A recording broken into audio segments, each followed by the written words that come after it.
अगर आप गधे को बार बार ये कहने की कोशिश करो कि ये गधा नहीं, ये तो शेर है। ये शेर है, न जाने कितने लोगों का शिकार कर लेगा ढेंचू ढेंचू बोलते बोलते। तो क्या ऐसा पॉसिबल है क्या? बिल्कुल नहीं, ऐसा पॉसिबल हो ही नहीं सकता, क्योंकि वो तो गधा है।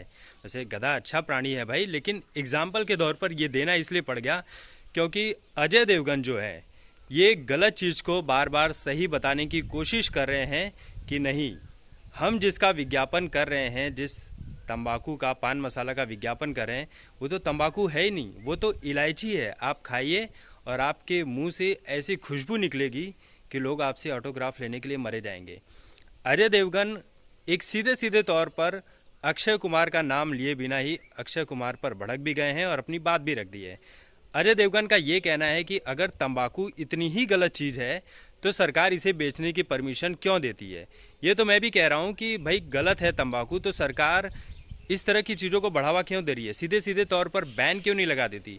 जैसे देश में दंगे करने वाले लोग हैं, सरकार बुलडोजर से उनके घरों को तोड़ देती है, तो इस गलत चीज़ को बैन करना चाहिए। सरकार इसलिए बैन नहीं करती क्योंकि सरकार का अपना इसमें फ़ायदा होता है, टैक्स आता है, बड़ी मात्रा में आता है, और इन चीज़ों को बैन नहीं कर रही है सरकार। तो अजय की इस बात से मैं सहमत भी हूँ कि भाई गलत है तो उसे बैन करो, बैन क्यों नहीं करते हो? और सोचिए, अजय देवगन, अक्षय कुमार, शाहरुख खान, ये तीनों ही पद्मश्री के विजेता हैं, इतनी बड़ी चीज़ों के विजेता हैं ये, और ये गलत चीज़ों को प्रमोट करें, इस देश के युवा पीढ़ी को कैंसर की खाई में झोंकने का काम कर रहे हैं, लेकिन सरकार है कि कोई एक्शन लेती नहीं है। ऊपर से अजय देवगन ने यह भी कहा कि कोई अगर इस चीज़ को पसंद नहीं करता है, इस विज्ञापन से दूरी बनाता है, तो ये उनका व्यक्तिगत विचार है, इस पर मैं कुछ कहना नहीं चाहूँगा। और भी बहुत सारी बातें कही है जो सीधे सीधे तौर पर अक्षय कुमार के ऊपर निशाना था, क्योंकि एक दिन पहले ही जब अक्षय कुमार ने माफ़ी मांगी कि मुझसे गलती हो गई, मैं इसका विज्ञापन नहीं करूंगा। हालांकि अक्षय कुमार का यहाँ पर दोहरा चरित्र था, पैसे उन्होंने ले लिए।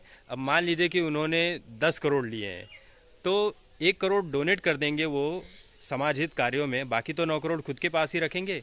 तो अक्षय कुमार भी एक दूसरे तरह से देश की जनता को बेवकूफ़ बना रहे थे, लेकिन जनता आज की बड़ी होशियार हो गई है। वह हर छोटी छोटी चीज़ों का आकलन करती है और वो आपके सामने लाकर पटक देती है। तो अजय देवगन गलत चीज़ को सही बताने की कोशिश कर रहे हैं। और दूसरा, मैं इस बात से भी सहमत हूँ कि आप कोई भी फिल्म देखने जाओ, फिल्म देखने से पहले आपका मूड ख़राब ज़रूर हो जाता है, क्योंकि उसके पहले जो तंबाकू का विज्ञापन आता है कि तंबाकू खाने से इस आदमी को ये प्रॉब्लम हो गई, कैंसर हो गया, सब कुछ हो गया, सबको पता है भाई। ये विज्ञापन मैं बिल्कुल भी नहीं देखना चाहता हूँ। फिल्म देखने जाओ तो मूड ख़राब हो जाता है पहले ही। इसलिए ख़राब हो जाता है कि उन्हें कैंसर है इस वजह से नहीं, बल्कि इसलिए कि सरकार को पता है कि कैंसर से क्या चीज़ें हो सकती है, तो सरकार इन चीज़ों के ऊपर बैन क्यों नहीं लगाती है? तो जब सरकार ही बैन नहीं लगाएगी तो अजय देवगन जैसे कलाकार जो पद्मश्री विजेता हैं, जिन्हें लोग अपना आइडल मानते हैं, वो इस तरह की जिद्दीपन वाली बातें तो करेंगे ही कि भाई गलत है तो बैन करो। सरकार को सीधे सीधे तौर पर चैलेंज दे रहे हैं ये कलाकार कि हम तो सही चीज़ों का प्रमोशन कर रहे हैं, हम इलायची का